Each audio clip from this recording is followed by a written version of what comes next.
also by now had a system that I had as much instrumental technique as I was going to get. I could play the instrument technically, but the idea is to be able to play something different on the instrument musically. So I would look in the book and find other exercises and then insert those exercises in my solos to do things. And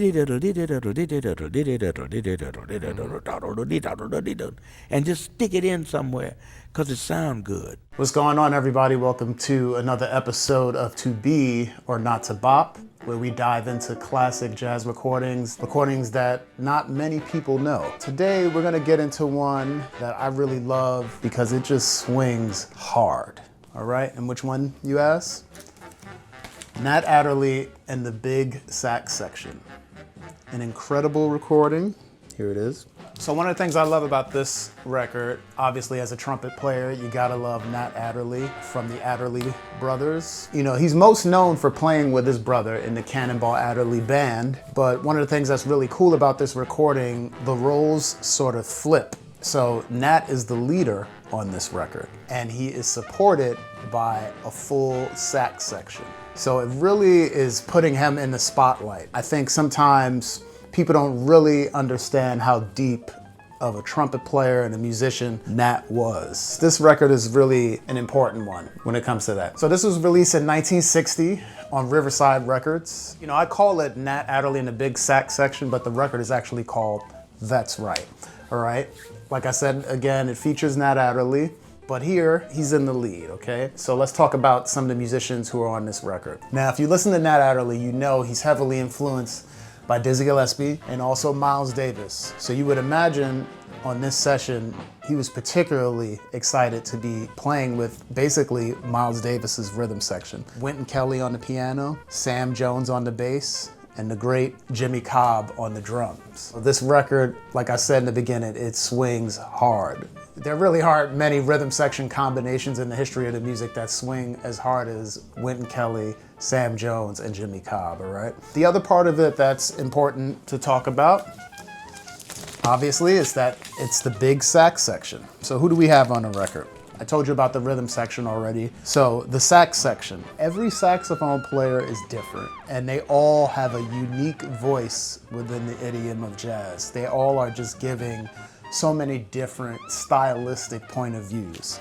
So first off, you have the great Yusef Lateef. Then we have the incredible Jimmy Heath. Fortunate enough to meet both of these men along my career, and they were just so special. You know, they really, you're not gonna meet people like that anymore these days. And then from Thelonious Monk fame, Charlie Rouse on the tenor saxophone. On baritone saxophone, a lesser known musician. His name is Tate Houston. On lead alto, who else but his brother, Cannonball. Along with that, we also have Jim Hall on a couple of tracks, the great Les Spann on a couple of tracks as well too. So this is recorded, two parts to this session. The first part of the session was recorded on August 9th, 1960, and then the second part of the session was recorded on September 15th, 1960. Without further ado, let's just get to the music, all right? So this first track we're gonna play for you is one you probably know from the record Nancy Wilson and Cannonball. It's called The Old Country, but now we're hearing the original recording of this song, Old Country. So it predates the Cannonball and Nancy Wilson recording. And like I said, it swings like mad. Let's get it started.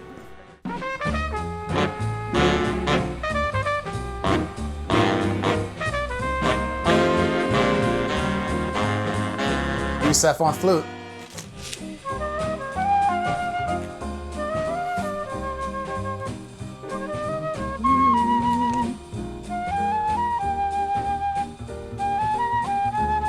If you ever get a chance to cop the record, it's always great to check out these liner notes.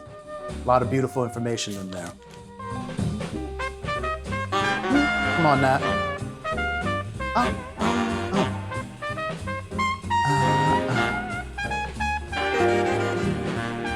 Woo. No better lead alto than Cannonball. Yusef gets the first solo.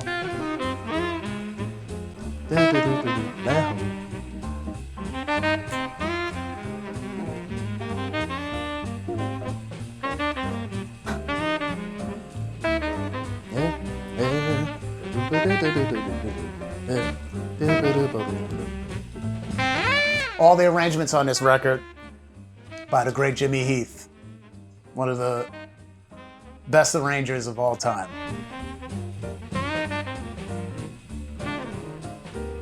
That's something you're gonna hear me say on this show, the best of all time, but that's just what we're dealing with.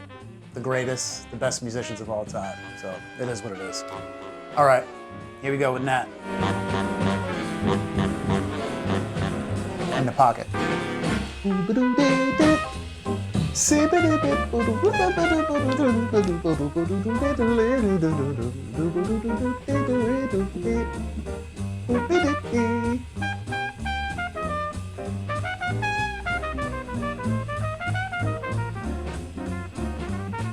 Yeah, you hear Dizzy and Miles in there.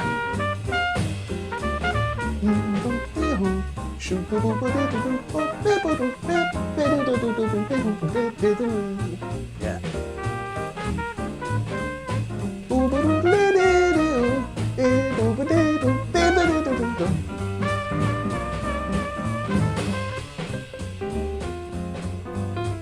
All right, Wynton Kelly. I mean, if we talking about swing, Wynton Kelly is always up here.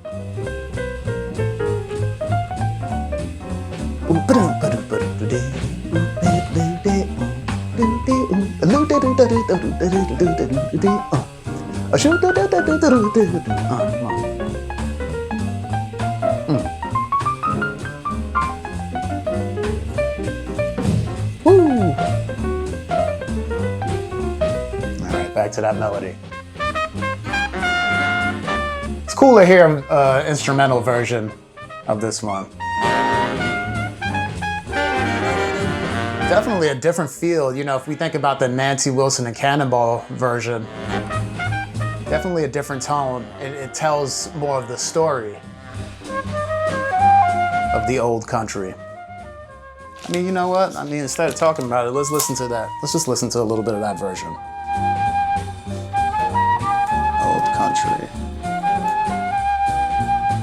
Cannonball.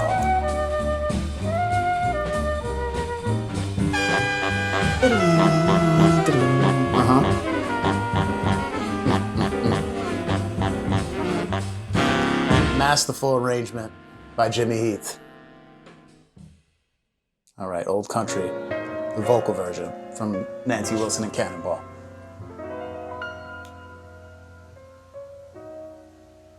Definitely hearing the words and the story gives the song a different context. Much slower. Hey, you old man sitting by the lonesome road. It's about time you're quitting. And this is a Nat original, by the way. I wonder if he wrote the lyrics too. If you know, drop it in the comments. You're so sad and lonely, got no family. Just an old man from some old country. You ain't sad, no chillin'. So on the old, this is what it says in the original liner notes. This tune is based on an Israeli folk melody. Ain't you satisfied? Don't just sit there clinging to a memory of a lost Nancy Wilson. in some old country.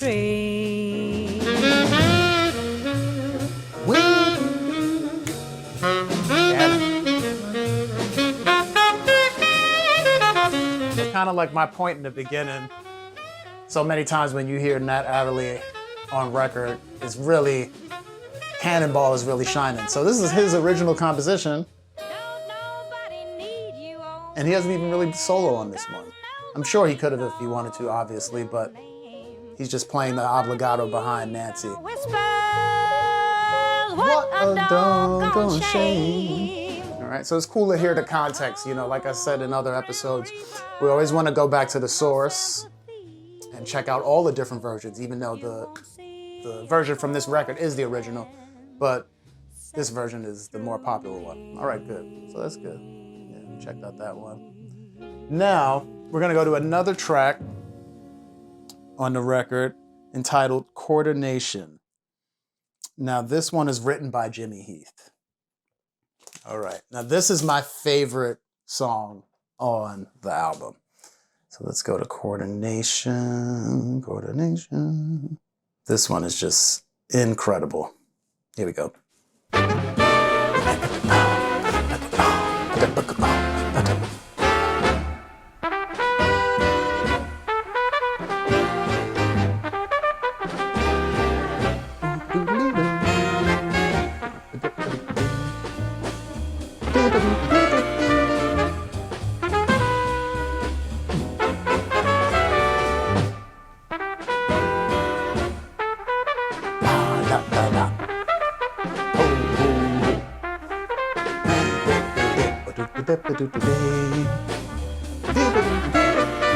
All right, so the arranger gets the first solo. Jimmy Heath. Let's hear what he's talking about.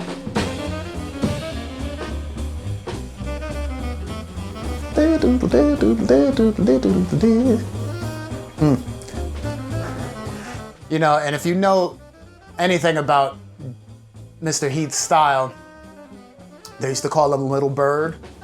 So we obviously hear the Charlie Parker influence. And he's a master of patterns, cycles. So it's built into the progression of this song. So you can hear it.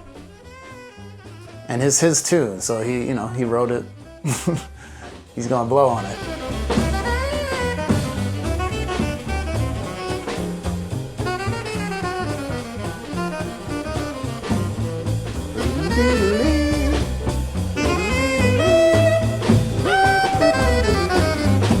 Yeah, hear those patterns. Oh, not yet.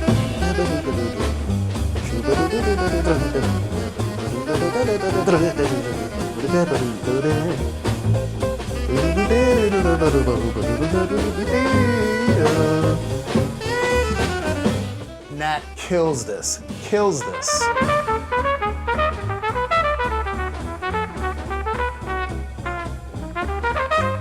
Oh.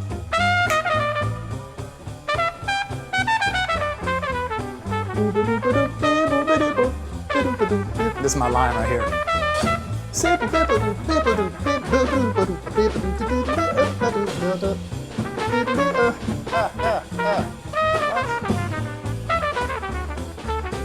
Come on, Cobb.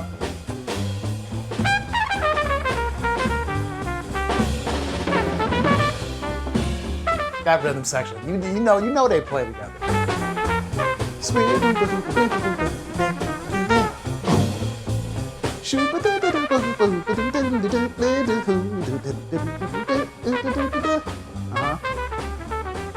Spit, Nat.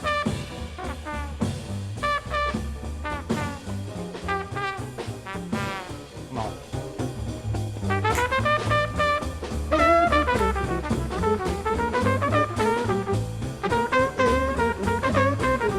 Nat Adderley, y'all.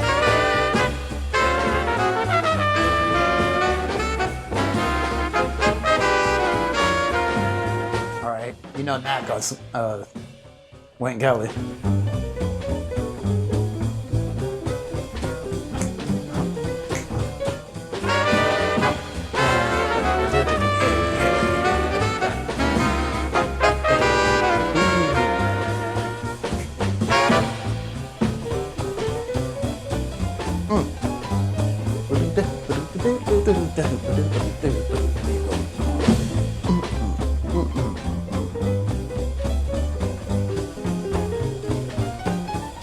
Sam Jones.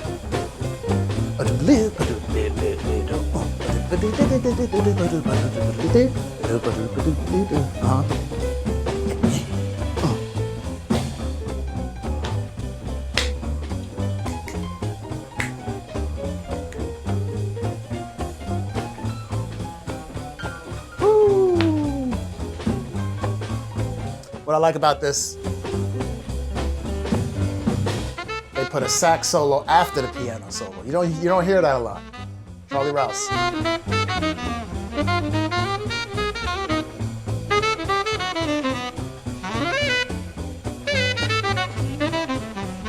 So this arrangement has everything. We got the intro, we got interludes. You know, they're not just following the status quo and going horn player solos down the line. Something to take note of. Breaked it up a little bit. Sax, trumpet, piano, back to sax.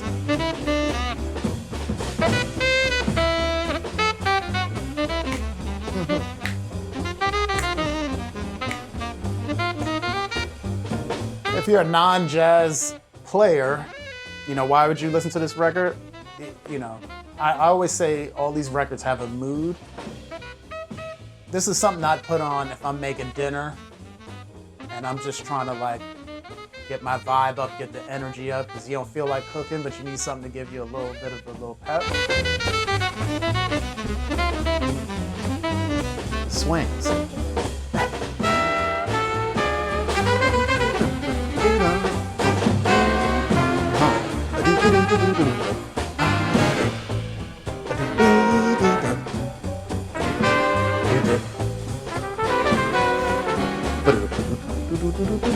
See, I wonder if Jimmy Heath wrote in those spaces. Yeah, he had to write it for specifically for Wynton.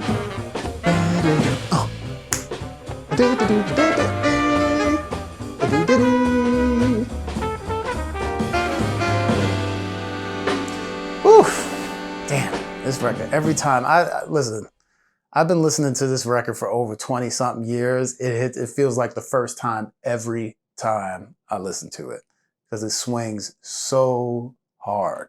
So those were 2 tracks on there. I mean, I could really go on and on with this record, but I just think it's important to acknowledge not only Nat Adderley, but Julian Cannonball Adderley and the whole Nat Adderley family, and pretty much everything that they stood for in music. They are the epitome of Black excellence and Black artistic excellence. You know, their contributions are just so, they brought so much to the music. This is a band that is really giving you every part of Black music. They play bebop, they play early swing, they play modern jazz, you know, from the Coltrane realm, the modal jazz. You know, as that band evolved into the 60s, they played a lot of soul, R&B, funk. After Cannonball passed in the 70s, Nat went on and did incredible things in the music. His son was the musical director for the great Luther Vandross. All right, so that's Nat Adderley Jr. So the Adderley family has contributed so much to Black music. We got to give them their flowers and really acknowledge them and everything they've done for the music. So let's give it up for the Adderleys. Yeah, incredible, incredible. That's it for this episode of To Be or Not to Bop. We hope you enjoyed it. We hope you'll go out and check out this recording. It speaks for itself. We appreciate you being here. We appreciate you listening. If you like what you're hearing, you like what you're seeing, you like what you're learning, please hit that like button, hit that subscribe button. Keep on supporting us, and we'll be back with some more content soon. And also, if you have some records you want me to dive into, to analyze, talk about, please let me know in the comments and we'll get into it, all right? So thank you very much, and we'll see you on the next one. Peace. To be or not to bop.